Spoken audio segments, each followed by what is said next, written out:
ਵਾਹਿਗੁਰੂ ਵਾਹਿਗੁਰੂ ਵਾਹਿ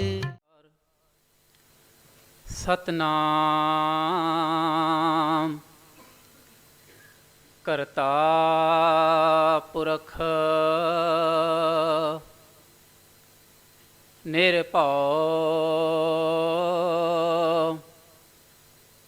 ਨਿਰਵੈਰ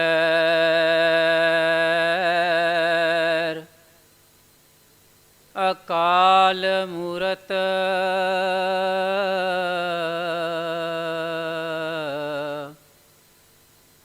ਅਜੂਨੀ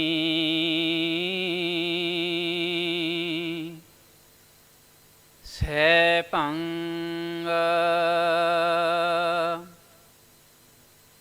ਗੁਰ ਪ੍ਰਸਾਦ।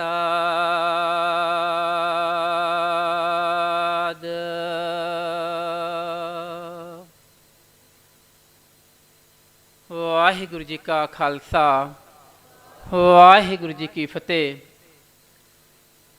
ਸਾਕਾ ਨਨਕਾਣਾ ਸਾਹਿਬ 20 ਫਰਵਰੀ 1921। ਜਿਸ ਕਿੱਸੇ ਨੂੰ ਸ਼ੁਰੂ ਕਰਦਿਆਂ ਬਿਸ਼ਨ ਸਿੰਘ ਲਿਖਦਾ ਹੈ, ਸਾਕਾ ਜਨਮ ਸਥਾਨ ਵਿੱਚ ਵਰਤਿਆ ਜੋ, ਕਿਨੂੰ ਦੱਸ ਕੇ ਕਰਾਂ ਬਿਆਨ ਵੀਰੋ। ਤਾਕਤ ਨਹੀਂ ਜੋ ਲੇਖਣੀ ਲਿਖ ਸਕੇ, ਹਿੰਮਤ ਨਹੀਂ ਜੋ ਕਿਸੇ ਜ਼ਬਾਨ ਵੀਰੋ। ਸੀਨਾ ਚਾਕ ਹੁੰਦਾ ਮੂੰਹ ਆਖਦਿਆਂ ਤੀ ਫੱਟੇ ਜ਼ਮੀਨ ਤੇ ਡਿੱਗੇ ਅਸਮਾਨ ਵੀਰੋ। ਬਿਸ਼ਨ ਸਿੰਘ ਇਹ ਜ਼ੁਲਮ ਦੀ ਅੱਤ ਹੋਈ, ਮੱਟੀ ਝੂਮ ਸਾਰੇ ਹਿੰਦੁਸਤਾਨ ਵੀਰੋ। ਗੁਰੂ ਪਿਆਰ ਵਾਲਿਓ, ਸਿੱਖ ਕੌਮ ਦਾ ਵਾਹ ਕਦੇ ਮੁਗਲਾਂ ਨਾਲ, ਕਦੇ ਅਫਗਾਨੀਆਂ ਨਾਲ ਅਤੇ ਕਦੇ ਆਪਣੇ ਆਪ ਨੂੰ ਇਨਸਾਫ ਪਸੰਦ ਸਮਝਣ ਵਾਲੀ ਧੋਖੇਬਾਜ਼ ਅੰਗਰੇਜ਼ ਸਰਕਾਰ ਨਾਲ ਸਮੇਂ-ਸਮੇਂ ਪੈਂਦਾ ਰਿਹਾ। ਸਾਰਿਆਂ ਨੇ ਸਿੱਖਾਂ ਨੂੰ ਖਤਮ ਕਰਨ ਦੇ ਅਲੱਗ-ਅਲੱਗ ਢੰਗ ਤਰੀਕੇ ਵਰਤੇ, ਪਰ ਸ਼ਹੀਦਾਂ ਦੇ ਪਿਆਰ ਭਰੇ ਥਾਪੜੇ ਨਾਲ ਪੈਦਾ ਹੋਈ ਇਸ ਕੌਮ ਨੇ ਸਾਰੀਆਂ ਮੁਸੀਬਤਾਂ ਨੂੰ ਹੱਸ-ਹੱਸ ਕੇ ਆਪਣੇ ਸੀਨੇ ਪਰ ਹੰਢਾਇਆ। ਹੱਸ-ਹੱਸ ਕੇ ਗੁਰੂ ਅਰਜਨ ਦੇ ਪਾਤਸ਼ਾਹ ਦੇ ਬਚਨ ਉਲਾਹਣੋ ਮੈਂ ਕਾਹੂ ਨਾ ਦਿਓ, ਮਨ ਮੀਠ ਤੁਹਾਰੋ ਕੀਓ। ਕਿ ਪਰਮਾਤਮਾ ਦੇ ਭਾਣੇ ਨੂੰ ਮਿੱਠਾ ਕਰਕੇ ਮੰਨਿਆ ਤੇ ਹਰ ਔਖੀ ਘੜੀ ਨੂੰ ਮਿੱਠਾ ਕਣ ਕੇ ਮੰਨਣ ਦੇ ਵਿੱਚ ਆਪਣਾ ਮਾਣ ਮਹਿਸੂਸ ਕੀਤਾ। ਇਸ ਸਬੂਤ ਦੀਆਂ ਸਿੱਖ ਇਤਿਹਾਸ ਦੇ ਵਿੱਚ ਅਨੇਕਾਂ ਮਿਸਾਲਾਂ, ਉਹਨਾਂ 'ਚੋਂ ਇੱਕ ਮਿਸਾਲ ਜਿਹੜੀ ਹੈ ਉਹ ਸਾਕਾ ਨਨਕਾਣਾ ਸਾਹਿਬ ਹੈ। ਸਾਕਾ ਨਨਕਾਣਾ ਸਾਹਿਬ ਦੇ ਕਿਉਂ ਵਾਪਰਿਆ, ਕਿਸ ਨੇ ਸ਼ਹੀਦੀਆਂ ਦਿੱਤੀਆਂ, ਕੀ ਕਾਰਨ ਸਨ, ਉਸ ਨੂੰ ਜਾਣਨ ਲਈ ਥੋੜ੍ਹਾ ਜਿਹਾ ਸਾਨੂੰ ਪਿੱਛੇ ਵੱਲ ਜਾਣਾ ਪਏਗਾ ਕਿ ਸਾਕਾ ਨਨਕਾਣਾ ਸਾਹਿਬ ਵਰਤਾਨ ਤੋਂ ਪਹਿਲਾਂ ਕਿਸ ਤਰ੍ਹਾਂ ਦੇ ਹਾਲਾਤ ਸਨ ਉਸ ਵਕਤ। ਗੁਰੂ ਗੋਬਿੰਦ ਸਿੰਘ ਪਾਤਸ਼ਾਹ ਤੋਂ ਬਾਅਦ 60 ਤੇ 70 ਸਾਲ ਦਾ ਸਮਾਂ ਸਿੱਖਾਂ ਲਈ ਅਤ ਕਸ਼ਟ ਦਾ ਸਮਾਂ ਰਿਹਾ, ਜਿਹਦੇ ਵਿੱਚ ਸਰਕਾਰੀ ਹੁਕਮ ਜਾਰੀ ਹੋ ਚੁੱਕੇ ਸਨ। ਨਾਨਕ ਪਰ ਸਤਾਰਾ ਹਰ ਜਾ ਕੇ ਕਤਲ ਬਾ ਕਤਲ ਰਸਾ ਨੇਤ, ਕਿ ਨਾਨਕ ਨਾਮ ਲੈਵਾ ਜਿੱਥੇ ਵੀ ਹੋਣ ਕਤਲ ਕਰ ਦਿੱਤੇ ਜਾਣ। ਸਿੱਖਾਂ ਦੇ ਸਰਾਂ ਦੇ ਮੁੱਲ ਪੈਣੇ ਸ਼ੁਰੂ ਹੋਏ, ਸਿੱਖਾਂ ਨੂੰ ਚੁਣ ਚੁਣ ਕੇ ਮਾਰਨਾ ਸ਼ੁਰੂ ਕੀਤਾ। ਸਿੱਖ ਘਰ ਘੜ ਛੱਡ ਕੇ ਜੰਗਲਾਂ ਦੇ ਵਿੱਚ ਚਲੇ ਗਏ। ਇਹਨਾਂ ਸਮਿਆਂ ਦੇ ਦੌਰਾਨ ਜਿਹੜਾ ਗੁਰਦੁਆਰਿਆਂ ਦੀ ਦੇਖ ਰੇਖ ਦਾ ਕੰਮ ਹੈ, ਜਿਹੜਾ ਗੁਰਦੁਆਰਿਆਂ ਦੀ ਸੇਵਾ ਸੰਭਾਲ ਦਾ ਕੰਮ ਹੈ, ਇਹ ਉਦਾਸੀ ਸੰਤਾਂ ਤੇ ਨਿਰਮਲੇ ਮਹੰਤਾਂ ਦੇ ਕੋਲ ਆ ਗਿਆ। ਜਿਸ ਵਕਤ ਉਹਨਾਂ ਨੇ ਗੁਰਦੁਆਰੇ ਦੀ ਸੰਭਾਲ ਦੇ ਨਾਲ ਨਾਲ ਅਨੇਕਾਂ ਬ੍ਰਾਹਮਣੀ ਰਹੁ ਰੀਤਾਂ ਜਿਹੜੀਆਂ ਗੁਰਦੁਆਰਿਆਂ ਅੰਦਰ ਪ੍ਰਚਲਿਤ ਕਰ ਦਿੱਤੀਆਂ, ਅਨੇਕਾਂ ਤਰ੍ਹਾਂ ਦੀਆਂ।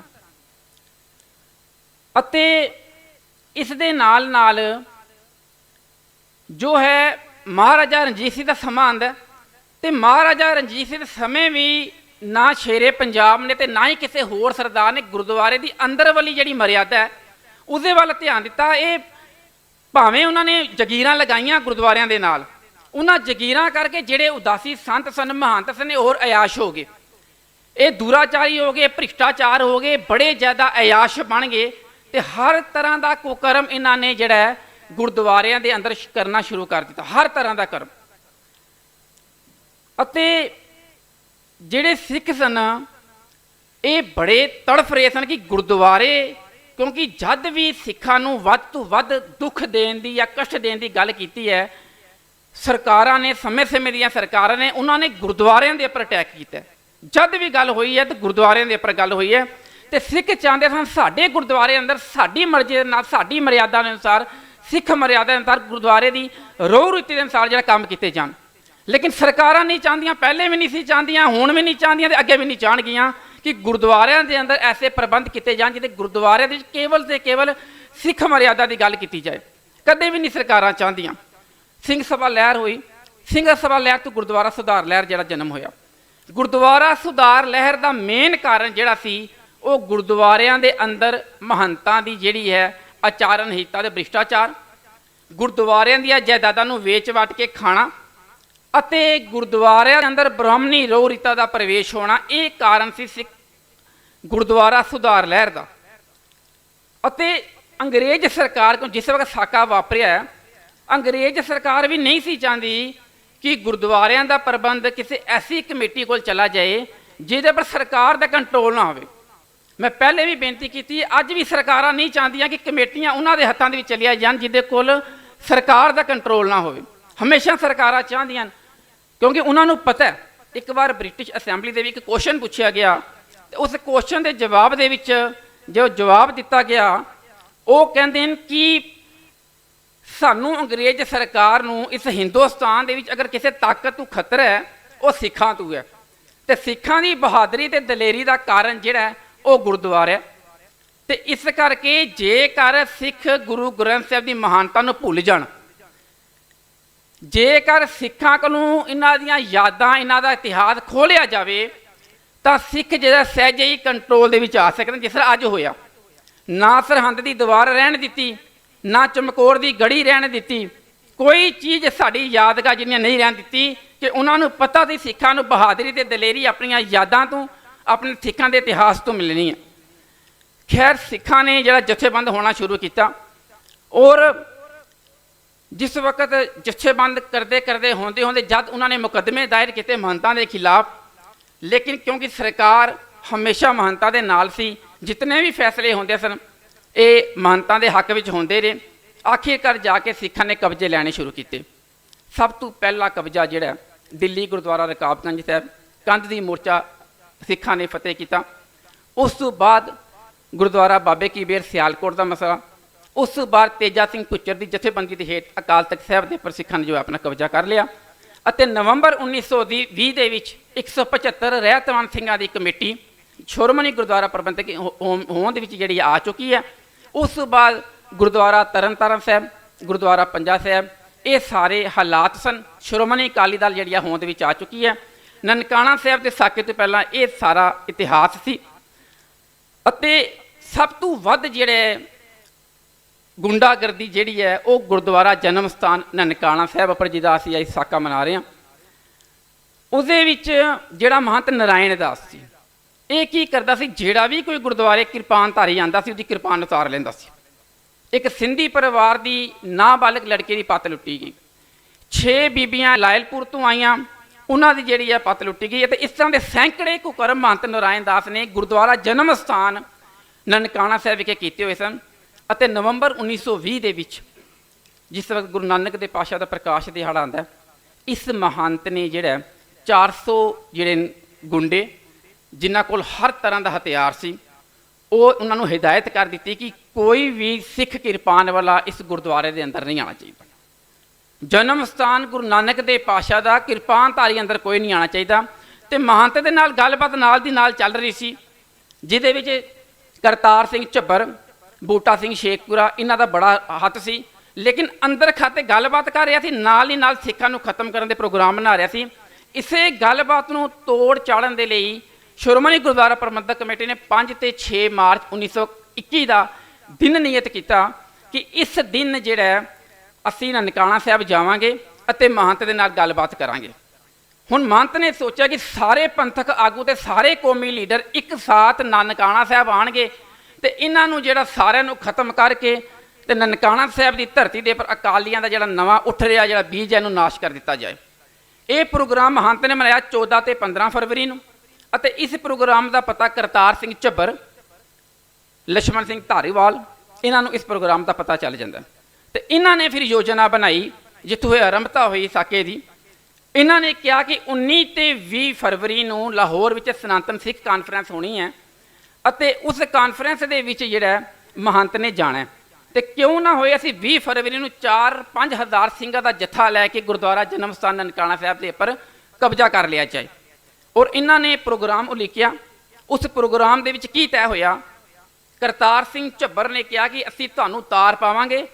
ਲਛਮਣ ਸਿੰਘ ਧਾਰੋਵਾਲ, ਜੇ ਉਸ ਤਾਰ ਵਿੱਚ ਲਿਖਿਆ ਜਾਏਗਾ ਕੰਬਲ ਮਿਲ ਗਏ ਤੇ ਤੁਸੀਂ ਆਪਣਾ ਜੱਥਾ ਲੈ ਕੇ ਟੁਰ ਪੈਣਾ ਹੈ ਧਾਰੀਵਾਲ ਤੋਂ। ਜੇ ਉਹਦੇ ਵਿੱਚ ਲਿਖਿਆ ਗਿਆ ਕੰਬਲ ਨਹੀਂ ਮਿਲੇ ਤੁਸੀਂ ਜੱਥਾ ਲੈ ਕੇ ਨਹੀਂ ਚੱਲਣਾ। ਤੇ ਜਦੋਂ ਤੁਹਾਨੂੰ ਤਾਰ ਮਿਲ ਗਈ ਤੇ ਤੁਸੀਂ ਜੱਥਾ ਲੈ ਕੇ ਚੱਲਣਾ। ਤੁਸੀਂ ਸਾਡੇ ਜੱਥੇ ਨੂੰ ਚੰਦਰਕੋਟ ਦੀ ਚਾਲ ਤੇ ਮਿਲਣਾ। ਤੇ ਜਿਹੜਾ ਲਾਇਲਪੁਰ ਤੋਂ ਆਏ ਜਿਹੜੇ ਸਿੰਘ ਸਨ, ਇਹਨਾਂ ਨੇ ਸਵੇਰੇ ਨਨਕਾਣਾ ਸਾਹਿਬ 20 ਫਰਵਰੀ ਨੂੰ ਸਾਨੂੰ ਨਨਕਾਣਾ ਸਾਹਿਬ ਦੀ ਜੂਹ ਤੇ ਮਿਲਣਾ। ਇਹ ਪ੍ਰੋਗਰਾਮ ਤੈਅ ਹੋਇਆ। ਔਰ ਇਸ ਪ੍ਰੋਗਰਾਮ ਨੂੰ ਇਹ ਗੱਲ ਕਿਹਾ ਕਿ ਇਹ ਪ੍ਰੋਗਰਾਮ ਸ਼੍ਰੋਮਣੀ ਗੁਰਦੁਆਰਾ ਪ੍ਰਬੰਧਕ ਕਮੇਟੀ ਨੂੰ ਚੋਰੀ ਰੱਖਿਆ ਜਾਏ। ਕਿਉਂ? ਕਿਉਂਕਿ 5 ਤੇ 6 ਮਾਰਚ ਨੂੰ ਜਿਹੜਾ ਇਕੱਠ ਹੋਣਾ ਹੈ, ਸ਼੍ਰੋਮਣੀ ਗੁਰਦੁਆਰਾ ਪ੍ਰਬੰਧਕ ਕਮੇਟੀ ਨੇ ਸਾਨੂੰ ਇਜਾਜ਼ਤ ਨਹੀਂ ਦੇਣੀ ਕਿ ਇਸ ਇਕੱਠ ਦੇ ਵਿੱਚ ਜਿਹੜਾ ਸਾਨੂੰ ਜਿਹੜਾ ਜਾਣ ਦਿੱਤਾ ਜਾਏ। ਖੈਰ, ਤੇਜਾ ਸਿੰਘ ਸਮੁੰਦਰੀ ਅਤੇ ਮਾਸਟਰ ਤਾਰਾ ਸਿੰਘ ਜੋ ਲਾਇਲਪੁਰ ਆਏ ਹੋਏ ਸਨ, ਇਹਨਾਂ ਨੂੰ ਇਸ ਪ੍ਰੋਗਰਾਮ ਦਾ ਪਤਾ ਚੱਲ ਗਿਆ। ਇਹਨਾਂ ਨੇ ਆਪਣੇ ਜੱਥੇ ਜਿਹੜੇ ਆਪਣੇ ਸਿੰਘ ਜਿਹੜੇ ਭੇਜ ਦਿੱਤੇ ਕਿ ਕਿਸੇ ਵੀ ਹਾਲਤ ਦੇ ਵਿੱਚ ਕਰਤਾਰ ਸਿੰਘ ਝੱਬਰ ਤੇ ਲਛਮਣ ਸਿੰਘ ਧਾਰੋਵਾਲ ਜਿਹੜਾ ਇਹ ਆਪਣਾ ਜੱਥਾ ਲੈ ਕੇ ਨਾ ਜਾਣ। ਲੇਕਿਨ ਕਰਤਾਰ ਸਿੰਘ ਝੱਬਰ ਦੀ ਮੁਲਾਕਾਤ ਹੋ ਗਈ। ਕਰਤਾਰ ਸਿੰਘ ਝੱਬਰ ਰੁਕ ਗਏ। ਕਰਤਾਰ ਸਿੰਘ ਝੱਬਰ ਨੇ ਕਿਹਾ ਜੇ ਲਛਮਣ ਸਿੰਘ ਧਾਰੋਵਾਲ, ਕਿਉਂਕਿ ਉਹ ਤਾਰ ਨਿਕਲ ਚੁੱਕੀ ਸੀ ਕਿ ਕੰਬਲ ਮਿਲ ਗਏ, ਕਿ ਜੇ ਲਛਮਣ ਸਿੰਘ ਧਾਰੋਵਾਲ ਹੀ ਜਿਹੜਾ ਇਹ ਜੱਥਾ ਲੈ ਕੇ ਆ ਕਿ ਜੋ ਕੌਮ ਦਾ ਨੁਕਸਾਨ ਹੋਏਗਾ उसका जिम्मेवार कौन होएगा? उसकी जिम्मेवारी दलीप सिंह, जसवंत सिंह झबाल, 6 ਸਿੰਘਾਂ ਨੇ एक चिट्ठी तैयार की। उस चिट्ठी ਦੇ ਵਿੱਚ 6 ਸਿੰਘਾਂ ਦੇ ਦਸਤਖਤ ਅਤੇ 4 ਘੋੜਸਵਾਰ ਜਿਹਦੇ ਵਿੱਚ ਆਪ ਦਲੀਪ ਸਿੰਘ ਜੀ ਸਨ, ਇਹ ਉਹਨਾਂ ਨੇ ਜਿਹੜਾ ਨਨਕਾਣਾ ਸਾਹਿਬ ਵੱਲ ਜਿਹੜੇ ਭੇਜੇ ਕਿ ਜਿੱਥੇ ਵੀ ਲਛਮਣ ਸਿੰਘ ਧਾਰੋਵਾਲ ਦਾ ਜੱਥਾ ਮਿਲਦਾ ਹੈ ਉਹਨਾਂ ਨੂੰ ਰੋਕ ਲਿਆ ਜਾਏ। ਲੇਕਿਨ ਲਛਮਣ ਸਿੰਘ ਧਾਰੋਵਾਲ ਨੂੰ ਜਿਸ ਵਕਤ ਤਾਰ ਪਹੁੰਚੀ ਹੈ ਕਿ ਕੰਬਲ ਮਿਲ ਗਏ ਤੇ ਲਛਮਣ ਸਿੰਘ ਧਾਰੋਵਾਲ ਦੀ ਚੜ੍ਹਦੀ ਕਲਾ ਹੋਣੇ ਆਪ ਜੀ ਨੇ ਲੈਕਚਰ ਸਰਵਨ ਕੀਤਾ ਹੈ। ਲਛਮਣ ਸਿੰਘ ਧਾਰੋਵਾਲ ਉਹ ਤਾਰ ਪੜ੍ਹ ਕੇ ਨਾ, ਤਾਰ ਦੇਖ ਕੇ, ਤਾਰ ਪੜ੍ਹ ਕੇ ਭੱਜਾ ਭੱਜਾ ਆਪਣੇ ਭਰਾ ਦੇ ਕੋਲ ਜਾਂਦਾ ਹੈ, ਭਾਈ ਟਹਿਲ ਸਿੰਘ ਦੇ ਕੋਲ। ਤੇ ਇਤਿਹਾਸਕਾਰ ਗੁਰਬਖਸ਼ ਸਿੰਘ ਜਿਹੜਾ ਸ਼ਮਸ਼ੇਰ ਹੈ ਜਿਸ ਨੇ ਸਿੱਖੀ ਜੀਵਨ ਲਿਖਿਆ, ਸ਼ਹੀਦੀ ਜੀਵਨ, ਉਹ ਕਹਿੰਦਾ ਇਤਨੇ ਚਾਵ ਦੇ ਵਿੱਚ ਆ ਗਿਆ, ਇਤਨੀ ਚੜ੍ਹਦੀ ਕਲਾ ਵਿੱਚ ਆ ਗਿਆ, ਇਤਨੀ ਘੁੱਟ ਕੇ ਜੱਫੀ ਮਾਰਦਾ ਆਪਣੇ ਭਰਾ ਨੂੰ, ਟਹਿਲ ਸਿੰਘ ਨੂੰ, ਉਹਦੀ ਪਸਲੀ ਟੁੱਟ ਜਾਂਦੀ ਹੈ। ਹਿਸਾਬ ਲਗਾਓ, ਜਾਨਾ ਸ਼ਹੀਦੀ ਦੇਣਾ ਤੇ ਚਾਹ ਦੇਖੋ ਕਿਤਨਾ ਚੜ ਗਿਆ ਕਿ ਜੇ ਅਸੀਂ ਮੈਸੇਜ ਪਾਉਂਦੇ ਹਾਂ ਗਰੁੱਪ ਦੇ ਵਿੱਚ ਕਿ ਸਮਾਗਮ ਹੈ, ਸੈਂਟਰ ਸਮਾਗਮ ਹੈ, ਜਾਣਾ, ਕੋਈ ਰਿਸਪਾਂਸ ਨਹੀਂ ਆਉਂਦਾ। ਫਿਰ ਮੈਸੇਜ ਰਿਮਾਈਂਡਰ ਦੇਣੇ ਆ, ਫਿਰ ਰਿਸਪਾਂਸ ਨਹੀਂ ਆਉਂਦਾ। ਫਿਰ ਇੰਡੀਵਿਜੂਅਲ ਮੈਸੇਜ ਪਾਉਂਦੇ ਆ, ਫਿਰ ਰਿਸਪਾਂਸ ਨਹੀਂ ਆਉਂਦਾ। ਫਿਰ ਫੋਨ ਕਰਦੇ ਆ ਤਾਂ ਜਾ ਕੇ ਪੁੱਛਿਆ ਜਾਂਦਾ ਸਮਾਗਮ ਕਦੋਂ ਹੈ। ਅਸੀਂ ਬੀਇੰਗ ਮਿਸ਼ਨਰੀ, ਸਾਡਾ ਕੰਮ ਹੈ, ਸਾਡਾ ਫਰਜ਼ ਬਣਦਾ ਹੈ। ਉਹ ਚਾਹ ਦੇਖੋ, ਜਾਣਾ ਸ਼ਹੀਦੀ ਦੇਣਾ, ਜਾਣਾ ਸ਼ਹੀਦੀ ਦੇਣਾ, ਇਤਨੀ ਘੁੱਟ ਕੇ ਜੱਫੀ ਮਾਰਦਾ ਆਪਣੇ ਭਰਾ ਨੂੰ, ਉਹਦੀ ਪਸਲੀ ਟੁੱਟ ਜਾਂਦੀ ਹੈ ਭਾਈ ਟਹਿਲ ਸਿੰਘ ਦੀ। ਉਹ ਉਹਦੇ ਨਾਲ ਨਾਲ ਆਪਣੀ ਜਿਹੜੀ ਹੈ ਪਤਨੀ ਇੰਦਰ ਕੌਰ, ਉਹਨੂੰ ਤਿਆਰ ਕਰਦਾ ਸ਼ਹੀਦੀ ਦੇਣ ਵਾਸਤੇ। ਇੰਦਰ ਕੌਰ ਦੇ ਨਾਲ ਨਾਲ ਇੰਦਰ ਕੌਰ 2 ਹੋਰ ਨੂੰ ਤਿਆਰ ਕਰਦੀ ਹੈ, ਰਣਜੀਤ ਕੌਰ ਅਤੇ ਮਹਿੰਦਰ ਕੌਰ। ਇਹ 3 ਬੀਬੀਆਂ ਜੱਥੇ ਦੇ ਨਾਲ ਜਾਂਦੀਆਂ, 3 ਬੀਬੀਆਂ ਨਾਲ ਜਾਂਦੀਆਂ। ਤੇ ਜਿਸ ਵਕਤ ਲਛਮਣ ਸਿੰਘ ਧਾਰੋਵਾਲ ਆਪਣੇ ਚੁਬਾਰੇ ਦੇ ਉੱਪਰ ਜਿਹੜਾ ਮਹਾਰਾਜ ਦਾ ਸਰੂਪ ਰੱਖਿਆ ਹੋਇਆ ਤੇ ਹੁਕਮ ਕੀ ਆਂਦਾ, ਕੋਈ ਆਣ ਮਿਲਾਵੇ ਮੇਰਾ ਪ੍ਰੀਤਮ ਪਿਆਰਾ, ਹੁਣ ਤਿਸ ਪੇ ਆਪ ਬਿਟਾਈ, ਤਨ ਮਨ ਕਾਟ ਕਾਟ ਸਾਬਰ ਵਿੱਚ ਅਗਨੀ ਆਪ ਚਲਾਈ। ਜੱਥਾ ਨਿਕਲਦਾ, ਜੱਥਾ ਨਿਕਲ ਕੇ ਨਿਜ਼ਾਮਪੁਰ ਦੇਵਾ ਸਿੰਘ ਗੁਰਦੁਆਰੇ ਸਾਹਿਬ ਪਹੁੰਚਦਾ। ਔਰ ਕਮਾਲ ਦੀਆਂ ਬਾਤਾਂ ਉੱਥੇ ਜਾ ਕੇ ਫਿਰ ਹੁਕਮ ਲਿਆ ਜਾਂਦਾ, ਫਿਰ ਸੇਮ ਹੁਕਮ ਆਉਂਦਾ, ਕੋਈ ਆਣ ਮਿਲਾਵੇ ਮੇਰਾ ਪ੍ਰੀਤਮ ਪਿਆਰਾ। ਜਿਸ ਵਕਤ ਆਪਣੇ ਮਿੱਥੇ ਹੋਏ ਟਿਕਾਣੇ ਤੇ ਪਹੁੰਚ ਜਾਂਦੇ ਨੇ, ਉਸ ਮਿੱਥੇ ਹੋਏ ਟਿਕਾਣੇ ਤੇ ਭਾਈ ਟਹਿਲ ਸਿੰਘ ਤੇ ਭਾਈ ਦਰਬਾਰਾ ਸਿੰਘ 9 ਸਾਲ ਦਾ ਬੱਚਾ, ਜਿਸ ਵਕਤ ਸਿੰਘ ਭੁੱਲ ਗਏ ਸਨ ਕਿ ਛੋਟੇ ਬੱਚੇ ਨੀਹਾਂ ਦੇ ਵਿੱਚ ਕਿਸ ਤਰ੍ਹਾਂ ਚਿਣ ਦਿੱਤੇ ਗਏ, 9 ਸਾਲ ਦਾ ਬੱਚਾ ਭਾਈ ਦਰਬਾਰਾ ਸਿੰਘ ਜਿਹੜਾ ਕੇਰ ਸਿੰਘ ਜਰਗ ਦਾ ਬੱਚਾ, ਇਹ ਨਾਲ ਗਿਆ ਸੀ। ਇਸਨੇ ਹੁਲਾਰਾ ਮਾਰ ਕੇ ਕਿਹਾ ਕਿ ਜਦੋਂ ਅਸੀਂ ਸ਼ਹੀਦੀ ਦੇਣ ਚੱਲ ਹੀ ਪਏ ਹਾਂ ਤੇ ਸਾਨੂੰ ਕਰਤਾਰ ਸਿੰਘ ਝੱਬਰ ਦੇ ਜੱਥੇ ਦੀ ਜਿਹੜਾ ਇੰਤਜ਼ਾਰ ਨਹੀਂ ਕਰਨੀ ਚਾਹੀਦੀ। ਖੈਰ, ਜੱਥਾ ਅੱਗੇ ਟੁਰਦਾ ਕੋਟਪੁਰ ਦੀ ਚਾਲ ਤੇ ਪਹੁੰਚਦਾ। ਉਸ ਤੋਂ ਬਾਅਦ ਜਿਹੜੇ ਲਛਮਣ ਸਿੰਘ ਧਾਰੋਵਾਲ ਇੱਕ ਵਾਰ ਫਿਰ ਪ੍ਰਣ ਕਰਵਾਉਂਦੇ ਨੇ, ਅਸੀਂ ਸ਼ਹੀਦੀਆਂ ਦੇਣੀਆਂ ਸ਼ਾਂਤਮਈ ਰਹਿ ਕੇ, ਕੁਛ ਵੀ ਹੋ ਜਾਏ ਸ਼ਾਂਤਮਈ ਰਹਿ ਕੇ ਅਸੀਂ ਜਿਹੜੀਆਂ ਸ਼ਹੀਦੀਆਂ ਦੇਣੀਆਂ। ਇਸ ਉਪਰੰਤ ਜੱਥਾ ਚੱਲਣ ਲੱਗਿਆ। ਲਾਸਟ ਵਿੱਚ ਜਾ ਕੇ ਜਦੋਂ ਇਹਨਾਂ ਦੀ ਸਲਾਹ ਹੁੰਦੀ ਹੈ ਸਾਰੇ ਸਿੰਘਾਂ ਦੀ, ਜਿਹੜੀਆਂ 3 ਬੀਬੀਆਂ ਨਾਲ ਆਈਆਂ ਸਨ, ਇਹਨਾਂ ਦੀ ਸੁਪਤਨੀ ਬੀਬੀ ਇੰਦਰ ਕੌਰ ਰਣਜੀਤ ਕੌਰ ਤੇ ਮਹਿੰਦਰ ਕੌਰ, ਇਹਨਾਂ ਤਿੰਨਾਂ ਨੂੰ ਜੱਥੇ ਦੀ ਸਲਾਹ ਦੇ ਨਾਲ ਵਾਪਸ ਭੇਜ ਦਿੱਤਾ ਜਾਂਦਾ ਤੰਬੂ ਸਾਹਿਬ ਗੁਰਦੁਆਰਾ ਸਾਹਿਬ। ਅਤੇ ਜਿਸ ਵਕਤ ਲਾਸਟ ਵਿੱਚ ਜਾ ਕੇ ਫਿਰ ਲਛਮਣ ਸਿੰਘ ਧਾਰੀਵਾਲ ਅਰਦਾਸ ਕਰਦੇ ਨੇ, ਉਸ ਅਰਦਾਸ ਦੇ ਬੋਲ ਪਤਾ ਕੀ ਹਨ? ਨਾਨਕ ਤੇਰੇ ਦਰ ਦੇ ਕੂਕਰ ਤੇਰੇ ਦਰਸ਼ਨਾਂ ਨੂੰ ਆਏ। ਇਹ ਇਰਾਦਾ ਧਾਰਿਆ ਹੈ ਤੇਰੇ ਦਰ ਤੇ ਹੋ ਰਹੀਆਂ ਕੁਰੀਤੀਆਂ ਨੂੰ ਆਪਣੇ ਖੂਨ ਨਾਲ ਧੋਣ ਦਾ, ਤੂੰ ਬਲ ਬਖਸ਼ੀ ਅਸੀਂ ਆਪਣੇ ਇਰਾਦੇ ਤੇ ਕਾਮਯਾਬ ਹੋ ਸਕੀਏ। ਅਰਦਾਸ ਦੇਖੋ, ਤੇਰੇ ਦਰ ਦੇ ਕੂਕਰ ਤੇਰੇ ਘਰ ਹੋ ਰਹੀਆਂ ਕੁਰੀਤੀਆਂ ਨੂੰ ਆਪਣੇ ਖੂਨ ਦੇ ਨਾਲ ਧੋਣਾ ਹੈ। ਇਹ ਅਰਦਾਸ ਕਰਕੇ ਜੂਨ ਨਿਕਲਣ ਲੱਗਦੇ ਤੇ ਭਾਈ ਵਰਿਆਮ ਸਿੰਘ ਜੀ ਆ ਜਾਂਦੇ।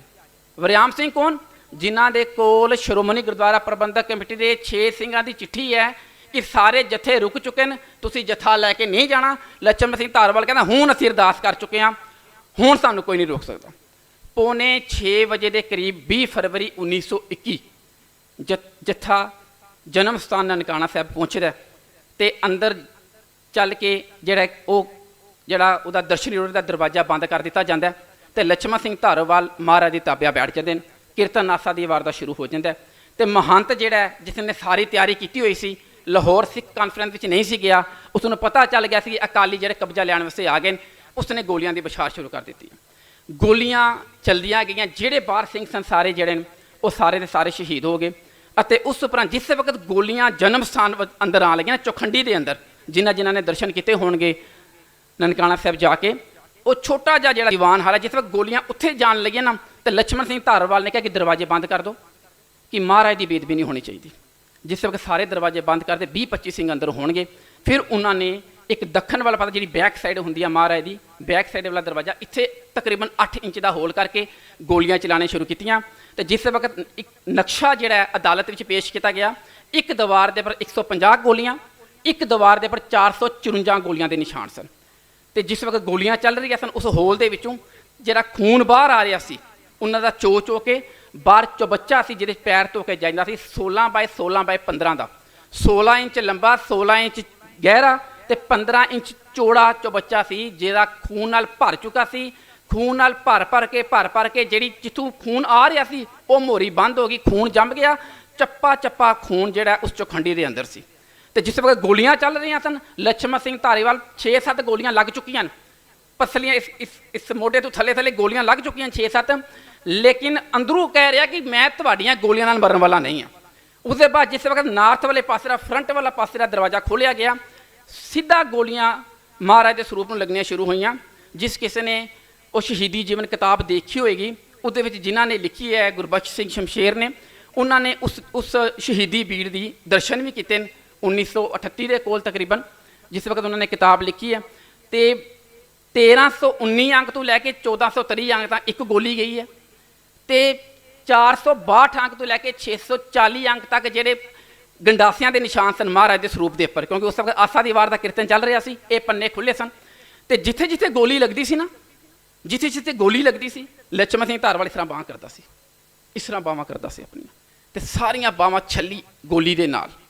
प्यार देखो, सिदक देखो गुरु के उपर कि अपने खून के नाल धोना इनू, अपने खून के नाल। जिथे जिथे गोली लगती थी उत्थे उत्थे निशान, तो 1200 ते 1300 अंक दे विच लछमण सिंह धारीवाल के खून के निशान महाराज की जी शहीदी भीड़ जी है उहदे पर लगे सन। अते उस बाद लछमण सिंह धारीवाल नूं जिहड़ा घसीट के बाहर कढ़ के उसनूं संगमरमर दे नाल बिल्कुल बिल्कुल शहीदी नशे में गुट कहते ना, जिसनूं बिल्कुल कितनियां गोलियां लग चुकियां, एकदम धोन चुकी है, तो बागी शाह ने धोन के उपर जी उसकी वखरी कर दी है। उसके बाद जंड के कोल लै गए, उत्थे इन्हों लछमण सिंह धारीवाल नूं अग लगा दी है। जिस वक्त ये खबर पहुँचियाँ, जो इंजीनियर सी DS संधू सी, डिप्टी कमिश्नर करी सी, किंग मिस्टर जो कमिश्नर सी, ये सारे पहुँचे। खैर उसके बाद करतार सिंह झब्बर का जत्था चलिया। करतार सिंह झब्बर के जत्थे ने जोड़ा कब्जा लै लिया ननकाना साहब गुरुद्वारा साहब के उपर, कब्जा लैके हरबंस सिंह नूं जो प्रधान बनाया गया। हुण जिस वक्त उन्होंने परमिशन मिली अंदर जाण दी, वो जो अंदर का दृश्य से ना बड़ा ही जो जिसनूं कहते ना शरीर के चुनचुनी छुड़ जानी, कंबनी छिट जानी, अंदर का माहौल देख के शरीर के रूह खंडे खड़े हो जाने कि शहीदी खून दियां छिट्टां जगह जगह वगियां पईयां, जगह जगह जिस तरह लाश नूं धरू के खड़दे हैं ना असीं, ते मेरे निशान पैंदे पिछे, उस तरह के अनेकां निशान।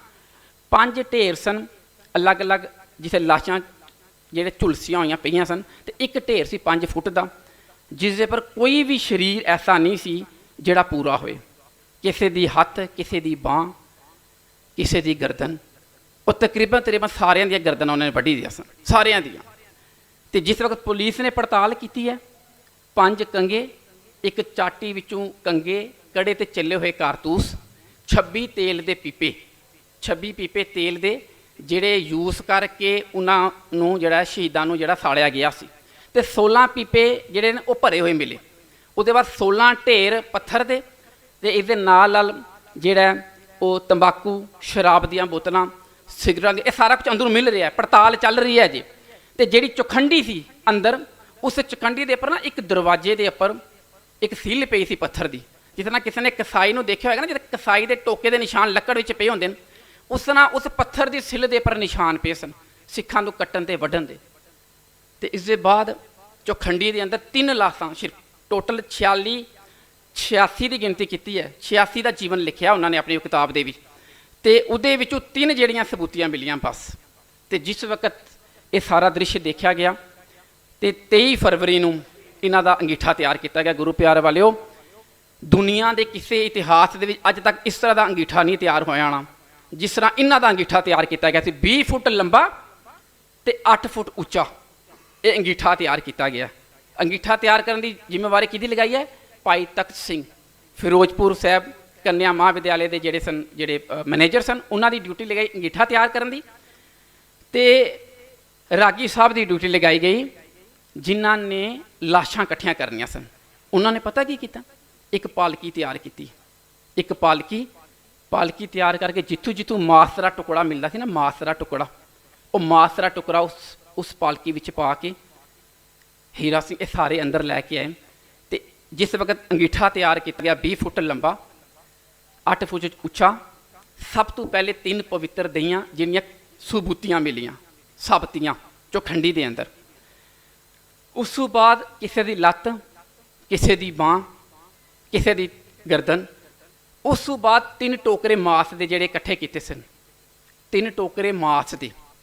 ਇਹ ਸਾਡਾ ਜਿੰਦਾ ਜਗਦਾ ਇਤਿਹਾਸ ਹੈ, ਜਿੰਦਾ ਜਗਦਾ ਇਤਿਹਾਸ। ਜੇ ਅਸੀਂ ਜਿੰਦਾ ਰੱਖਾਂਗੇ ਤਾਂ 3 ਟੋਕਰੇ ਮਾਸ ਦੇ।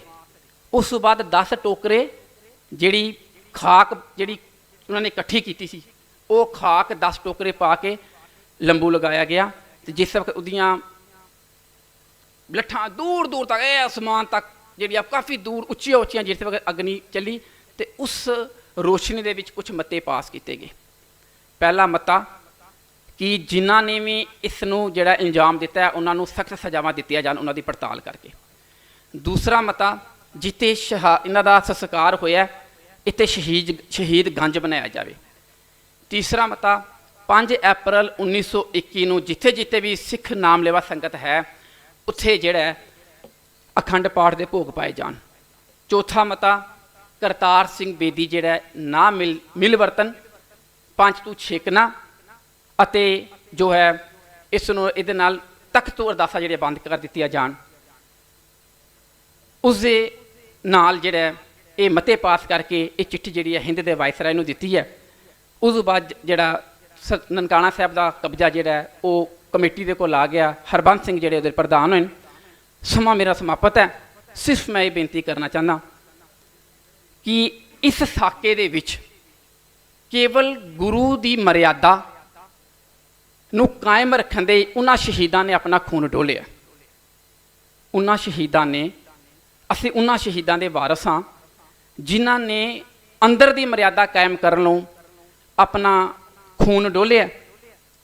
ਅਤੇ ਉਹਨਾਂ ਦਾ ਸਾਨੂੰ ਵਾਸਤਾ ਹੈ ਕਿ ਜੋ ਅਸੀਂ ਅੱਜ ਪ੍ਰਬੰਧ ਦੇਖ ਰਹੇ ਹਾਂ ਗੁਰਦੁਆਰਿਆਂ ਦਾ, ਚਾਹੇ ਉਹ ਲੋਕਲ ਗੁਰਦੁਆਰੇ ਨੇ, ਚਾਹੇ ਉਹ ਇਤਿਹਾਸਿਕ ਗੁਰਦੁਆਰੇ ਨੇ। ਹੁਣੇ ਆਪ ਜੀ ਨੇ ਬੰਦੀ ਛੋੜ ਮਨਾਇਆ। ਸਾਨੂੰ ਸਾਰਿਆਂ ਨੂੰ ਪਤਾ ਬੰਦੀ ਛੋੜ ਫਰਵਰੀ ਵਿੱਚ ਆਉਂਦਾ। ਸਾਨੂੰ ਇਹ ਵੀ ਪਤਾ ਦੀਵਾਲੀ ਦੀ ਰਾਤ ਦੀਵੇ ਬਾਲੀਅਨ ਇਹ ਜਿਹੜਾ ਗੁੰਮਰਾਹ ਕੀਤਾ ਜਾ ਰਿਹਾ। ਇਸ ਪੰਕਤੀ ਨੂੰ ਪੜ੍ਹ ਕੇ ਜਿਹੜੀ ਸਾਡਾ ਸਭ ਤੋਂ ਉੱਚਾ ਤਖਤ ਹੈ, ਸਾਡੇ ਧਰਮ ਪ੍ਰਚਾਰ ਦਾ ਕੇਂਦਰ ਹੈ ਦਰਬਾਰ ਸਾਹਿਬ, ਜੋ ਉੱਥੋਂ ਬੋਲਿਆ ਜਾਏਗਾ ਸੰਗਤ ਨੇ ਮੰਨਣਾ। ਅਸੀਂ ਤਿਲ ਜ਼ੋਰ ਲਾ ਲਈਏ ਭਾਵੇਂ, ਸੰਗਤ ਨੇ ਉਹੀ ਮੰਨਣਾ। ਜੇ ਉੱਥੇ ਇਤਨੀ ਵੱਡੀ ਹੋਰਡਿੰਗ ਲੱਗ ਗਈ ਨਾ, ਦੀਵਾਲੀ ਦੀ ਰਾਤ ਦੀਵੇ ਬਾਲੀਆਂ, ਤੁਸੀਂ ਲੱਖ ਯਤਨ ਕਰ ਲਓ, ਤੁਹਾਡੀ ਗੱਲ ਨਹੀਂ ਮੰਨੀ ਜਾਣੀ ਉਹਨਾਂ ਨੇ। ਲੇਕਿਨ ਯਤਨ ਕਰਨਾ ਹੈ ਅਸੀਂ। ਜੇ ਉਹਨਾਂ ਨੇ ਖੂਨ ਡੋਲਿਆ ਗੁਰੂ ਪਿਆਰਿਓ, ਉਹਦੇ ਵਿੱਚ ਜਿਨ੍ਹਾਂ ਨੇ ਸ਼ਹੀਦੀਆਂ ਦਿੱਤੀਆਂ ਨਾ, ਹੁਣੇ ਵੀ ਜਿਹਨੇ ਮਕਲਾਵੇ ਦੀ ਗੱਲ ਕੀਤੀ ਸੀ, ਸਮਾਗਮ ਦੀ ਗੱਲ ਕਰਦੇ ਕਹਿੰਦੇ ਸਾਡੇ ਵਿਆਹ ਜੁੜੇ ਨੇ, ਅਸੀਂ ਨਹੀਂ ਜਾ ਸਕਦੇ ਸਮਾਗਮਾਂ ਦੇ ਵਿੱਚ। ਇਹ ਅਸੀਂ ਬੀਇੰਗ ਏ ਮਿਸ਼ਨਰੀ ਦੀ ਗੱਲ ਕਰ ਰਹੇ ਹਾਂ, ਅਸੀਂ ਮਿਸ਼ਨਰੀ ਹਾਂ। ਸਾਨੂੰ ਗੁਰੂ ਪਾਤਸ਼ਾਹ ਨੇ ਸੇਵਾ ਬਖਸ਼ੀ ਹੈ, ਸੇਵਾ ਸਾਰਿਆਂ ਨੂੰ ਨਹੀਂ ਮਿਲਦੀ, ਸਾਨੂੰ ਸੇਵਾ ਬਖਸ਼ੀ ਹੈ। ਜਿਹੜਾ ਮੰਗਲ ਸਿੰਘ ਕਿਰਪਾਨ ਬਹਾਦਰ ਹੈ, 8 ਫਗਨ ਨੂੰ ਮੁਕਲਾਵਾ ਆਉਂਦਾ ਤੇ 9 ਫਗਨ ਨੂੰ ਸ਼ਹੀਦੀ ਦੇਣ ਜਾਂਦਾ ਹੈ। ਮੰਗਲ ਸਿੰਘ ਕਿਰਪਾਨ ਬਹਾਦਰ ਲਛਮਣ ਸਿੰਘ ਧਾਰੂਵਾਲ ਦਾ ਪੁੱਤਰ, ਜਿਹੜਾ ਉਹਨਾਂ ਨੇ ਅਡਾਪਟ ਕੀਤਾ ਹੋਇਆ ਸੀ। ਉਹਦੇ ਬਾਅਦ ਹਰਨਾਮ ਸਿੰਘ ਦੇਵਾ ਸਿੰਘ ਵੱਲਾ, 2 ਦਿਨ ਹੋਏ ਨੇ ਮੁਕਲਾਵਾ ਆਏ ਦਿਆਂ। ਉਹਦੇ ਬਾਅਦ ਮੋਤੂ ਸਿੰਘ ਬਹੋੜੂ ਵਾਲੇ ਦਾ, ਇਹਦਾ ਮੁਕਲਾਵਾ ਅਗਲੇ ਦਿਨ ਜਾਣਾ ਹੈ। ਅਸੀਂ ਤੇ ਵਿਆਹ ਕਰਕੇ ਸਮਾਗਮ ਛੱਡ ਦਿੱਤੇ ਨਾ, ਉਹਨਾਂ ਦਾ ਮੁਕਲਾਵਾ ਜਾਣਾ ਜਿਨ੍ਹਾਂ ਨੇ ਸ਼ਹੀਦੀਆਂ ਦਿੱਤੀਆਂ ਨੇ। ਬੜੇ ਬਹਾਦਰ ਤੋਂ ਬਹਾਦਰ ਸਿੰਘ ਸਨ। ਜੇ ਹੱਥ ਚੁੱਕਦੇ ਨਾ ਅੱਗੋਂ ਤੇ ਬੜਾ ਕੁਝ ਕੌਮ ਦਾ ਬਚਾ ਸਕਦੇ ਸਨ, ਬੜਾ ਕੁਝ ਬਚਾ ਸਕਦੇ ਹਨ ਅਗਰ ਹੱਥ ਚੁੱਕ ਲੈਂਦੇ ਤੇ।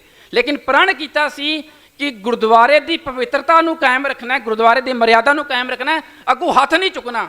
ਨਹੀਂ ਤੇ ਕੇਰ ਸਿੰਘ ਜਰਗ ਵਾਲੇ ਸਨ ਇਹਨਾਂ ਸ਼ਹੀਦੀ ਜਥੇ ਵਿੱਚ। ਕੇਰ ਸਿੰਘ ਜਰਗ ਜਿਸ ਨੇ ਨੇਜੇ ਦੇ ਨਾਲ ਸ਼ਿਕਾਰ ਕਰਤਾ ਸ਼ੇਰ ਦਾ। ਇਹਦੇ ਵਿੱਚ ਦੇਵਾ ਸਿੰਘ ਵਾਲੇ ਸਨ, ਇਹਦੇ ਵਿੱਚ ਸੁੰਦਰ ਸਿੰਘ ਵਰਗੇ ਸਨ ਜਿਹਨੇ 21 ਮਣ ਦੀ ਮੁੰਗਲੀ ਚੁੱਕ ਲਈ ਸੀ, ਉਹ ਐਸੇ ਸਿੰਘ ਸਨ। ਇਹਦੇ ਵਿੱਚ ਸਤਿਗੁਰ ਪਿਆਰੇ ਵਾਲੇ ਤੇ ਚੇਤ ਸਿੰਘ ਵਰਗੇ ਸਨ ਜਿਸ ਨੇ ਇੱਕ ਇਕੱਲੇ ਬੰਦੇ ਨੇ 19 ਬੰਦਿਆਂ ਨੂੰ ਡਾਂਗ ਦੇ ਨਾਲ ਭਜਾ ਦਿੱਤਾ ਸੀ। ਐਸੇ ਸਿੰਘ ਸਨ, ਇਤਨੇ ਬਹਾਦਰ ਤੇ ਜਵਾਨ ਯੋਧੇ ਸਨ ਇਸ ਜਥੇ ਦੇ ਵਿੱਚ, ਲੇਕਿਨ ਕਿਸੇ ਨੇ ਉਂਗਲੀ ਨਹੀਂ ਚੁੱਕੀ। ਜਿਹੜੀ ਗੱਲ ਮੈਂ ਆਪਦੇ ਨਾਲ ਟੂਕ ਮੱਤ ਜਿਹੜੀ ਤੱਤ ਦੀ ਗੱਲ ਲਾਸਟ ਵਿੱਚ ਕਰਨਾ ਚਾਹੁੰਦਾ, ਜਦ ਤੱਕ ਸਾਡੇ ਗੁਰਦੁਆਰਿਆਂ ਦੇ ਵਿੱਚੋਂ ਸਿੱਧੀ ਗੱਲ ਨਹੀਂ ਹੋਣ ਲੱਗੀ ਨਾ, ਸਿੱਧੀ ਗੱਲ ਜਿਹਨੂੰ ਕਹਿੰਦੇ ਆ, ਕੋਈ ਗੋਲ ਮੋਲ ਨਹੀਂ। ਮਤ ਕਿਤੇ ਭੁਲੇਖੇ ਦੇ ਵਿੱਚ ਜਦੋਂ ਗੋਲ ਮੋਲ ਗੱਲਾਂ ਕਰਕੇ ਅਸੀਂ ਪ੍ਰਚਾਰ ਜਾਂ ਪ੍ਰਸਾਰ ਕਰ ਸਕਨੇ ਆ, ਕੋਈ ਗੱਲ ਨਹੀਂ, ਨਹੀਂ ਸਟੇਜ ਮਿਲੇਗੀ, ਕੋਈ ਗੱਲ ਨਹੀਂ। ਲੇਕਿਨ ਗੱਲ ਕਰਨੀ ਹੈ ਬਿਲਕੁਲ ਟੂ ਦਾ ਪੁਆਇੰਟ ਗੱਲ, ਜੋ ਗੁਰੂ ਕਹਿ ਰਿਹਾ, ਜੋ ਮਰਿਆਦਾ ਕਹਿ ਰਹੀ ਹੈ। ਅੱਜ ਤੱਕ ਅਸੀਂ ਆਪਣੇ ਨਿਸ਼ਾਨ ਸਾਹਿਬ ਦੇ ਕਲਰ ਨਹੀਂ ਬਦਲ ਸਕੇ। ਕੀ ਕਹਿੰਦੀ ਹੈ ਮਰਿਆਦਾ? ਸਿੱਖ ਰਿਆਤ ਮਰਿਆਦਾ ਕੀ ਕਹਿੰਦੀ ਹੈ? ਜਾਂ ਬਸੰਤੀ ਜਾਂ ਸੂਰਮਈ? ਹੁਣ ਦੱਸੋ ਬਸੰਤੀ ਕਲਰ ਕਿਹੜਾ ਹੁੰਦਾ? ਅੱਜ ਤੱਕ ਜਿਹੜੀ ਕੌਮ ਆਪਣੇ ਨਿਸ਼ਾਨ ਸਾਹਿਬ ਨਹੀਂ ਡਿਸਾਈਡ ਕਰ ਪਾਈ ਕਿ ਜੋ ਮਰਿਆਦਾ ਵਿੱਚ ਲਿਖਿਆ ਸੀ ਉਹ ਨਿਸ਼ਾਨ ਸਾਹਿਬ ਰੱਖੇ ਨਾ, ਉਸ ਕੌਮ ਕੋਲੋਂ ਅਸੀਂ ਕੀ ਉਮੀਦ ਲਗਾ ਸਕਨੇ ਆ? ਜਿਸ ਕੌਮ ਦੇ ਆਗੂ ਇਸ ਹੱਦ ਤੱਕ ਚਲੇ ਗਏ, ਉਸ ਕੌਮ ਕੋਲੋਂ ਅਸੀਂ ਕੀ ਉਮੀਦ ਲਗਾ ਸਕਦੇ? ਪਿਆਰ ਵਾਲਿਓ, ਸਭ ਤੋਂ ਵੱਧ ਲੋੜ ਹੈ ਗੁਰਦੁਆਰੇ ਦਾ ਪ੍ਰਬੰਧ ਦਾ ਢਾਂਚੇ ਨੂੰ ਠੀਕ ਕਰਨ ਦੀ। ਜਦ ਤੱਕ ਇਹ ਗੁਰਦੁਆਰੇ ਪ੍ਰਬੰਧ ਦਾ ਢਾਂਚਾ ਨਹੀਂ ਠੀਕ ਹੋ ਸਕਦਾ, ਸਾਨੂੰ ਬੜੀ ਜ਼ਿਆਦਾ ਕੀਮਤ ਦੇਣੀ ਪੈਣੀ ਹੈ, ਬੜੀ ਜ਼ਿਆਦਾ ਕੀਮਤ। ਤੇ ਨਨਕਾਣਾ ਸਾਹਿਬ ਵਰਗੇ ਸਾਕੇ ਹੋਰ ਵਰਤ ਸਕਦੇ ਨੇ, ਹੋਰ, ਕਿਉਂਕਿ ਗੁਰਦੁਆਰੇ ਵਸੀਲਾ ਜਿਹਦੇ ਕਰਕੇ ਅਸੀਂ ਆਪਣਾ ਸੱਭਿਆਚਾਰ, ਆਪਣੀ ਮਰਿਆਦਾ, ਆਪਣੀ ਗੁਰਬਾਣੀ ਲੋਕਾਂ ਤੱਕ ਪਹੁੰਚਾ ਸਕਨੇ ਆ। ਜਦੋਂ ਗੁਰਦੁਆਰਿਆਂ ਦੇ ਵਿੱਚ ਅਸੀਂ ਜਿਹੜੀਆਂ ਇਨਡਾਇਰੈਕਟਲੀ ਗੋਲਮੋਲ ਗੱਲਾਂ ਕਰਨੀਆਂ ਸ਼ੁਰੂ ਕਰ ਦਿੱਤੀਆਂ ਤੇ ਸਮਝ ਲਓ ਸਾਨੂੰ ਜਿਹੜਾ ਅਸੀਂ ਗੁਰੂ ਦੇ ਪਿਆਰ ਵਾਲੇ ਨਹੀਂ ਬਣਾਂਗੇ, ਗੁਰੂ ਦੇ ਸਿੰਘ ਨਹੀਂ ਬਣਾਂਗੇ। ਤੇ ਸਭ ਤੋਂ ਵੱਡੀ ਗੱਲ ਗੁਰੂ ਤੇ ਭਰੋਸਾ, ਸਾਡਾ ਉਹ ਭਰੋਸਾ ਕਿਤੇ ਨਾ ਕਿਤੇ ਡੋਲਦਾ ਜਾ ਰਿਹਾ। ਸਿੱਖਾਂ ਦੇ ਉੱਪਰ ਬੜੇ ਔਖੇ ਸਮੇਂ ਆਏ, ਘਰੋਂ ਬੇਘਰ ਵੀ ਹੋਏ, ਦੇਸ਼ੋਂ ਬੇਦੇਸ਼ ਵੀ ਹੋਏ, ਲੇਕਿਨ ਭਰੋਸਾ ਉਹਨਾਂ ਦਾ ਗੁਰੂ ਦੇ ਉੱਪਰ ਰਹਿੰਦਾ ਸੀ। ਉਹ ਭਰੋਸਾ ਜਿਹੜਾ ਹੈ ਉਹ ਨਹੀਂ ਸੀ ਡੋਲਣ ਦਿੰਦੇ। ਸਤਿਗੁਰ ਪਾਤਸ਼ਾਹ ਰਹਿਮਤ ਕਰਨ। ਸਮਾਂ ਮੇਰਾ ਹੋ ਗਿਆ, ਸਿਰਫ 2 ਪੰਕਤੀਆਂ ਭਾਂਦੀ ਨਨਕਵਾਣੀ ਦੀਆਂ ਉਹ ਕਹਿ ਕੇ ਮੈਂ ਸਮਾਪਤੀ ਕਰ ਲਾਂਗਾ, ਕਿਉਂਕਿ ਮੈਨੂੰ ਬੜਾ ਕਨਫਿਊਜ਼ ਕੀਤਾ ਇਹਨਾਂ ਨੇ ਲਾਈਟਾਂ ਅੱਗੇ ਪਿੱਛੇ ਕਰਕੇ। ਨਾਲ ਜੰਡ ਦੇ ਬਜਿਆ ਸਿੰਘ ਕੂਕੇ, ਪਿਆਰ ਗੁਰੂ ਦੇ ਸਿੱਖ ਦਾ ਮੁੱਕਣਾ ਨਹੀਂ। ਭੱਠੀ ਵਿੱਚੋਂ ਦਲੀਪ ਦੇ ਫੁੱਲ ਬੋਲੇ, ਸਿਰ ਸਿੱਖ ਦਾ ਕਦੇ ਵੀ ਝੁਕਣਾ ਨਹੀਂ। ਬੂਟਾ ਸਿੱਖੀ ਦਾ ਸਦਾ ਬਹਾਰ ਰਹਿਸੀ, ਕਦੇ ਇਸ ਨੇ ਪਿਆਰਿਆ ਸੁੱਕਣਾ ਨਹੀਂ। ਇਹੋ ਜਿਹੇ ਗੁਰਸਿੱਖਾਂ ਦੇ ਖੂਨ ਸਦਕਾ ਸੂਰਜ ਸਿੱਖੀ ਦਾ ਕਦੇ ਵੀ ਲੁਕਣਾ ਨਹੀਂ। ਧੜਾ ਤੜ ਪਤੰਗਿਆਂ ਸੜ ਸੜ ਕੇ ਛਮਾ ਲਈ ਜਵਾਨੀਆਂ ਰੋਲੀਆਂ ਨੇ, ਰੁਤਬਾ ਉਹਨਾਂ ਸ਼ਹੀਦਾਂ ਦਾ ਪਾਇਆ ਜਿਨ੍ਹਾਂ ਛਾਤੀ ਤਾਣ ਕੇ ਖਾਦੀਆਂ ਗੋਲੀਆਂ ਨੇ।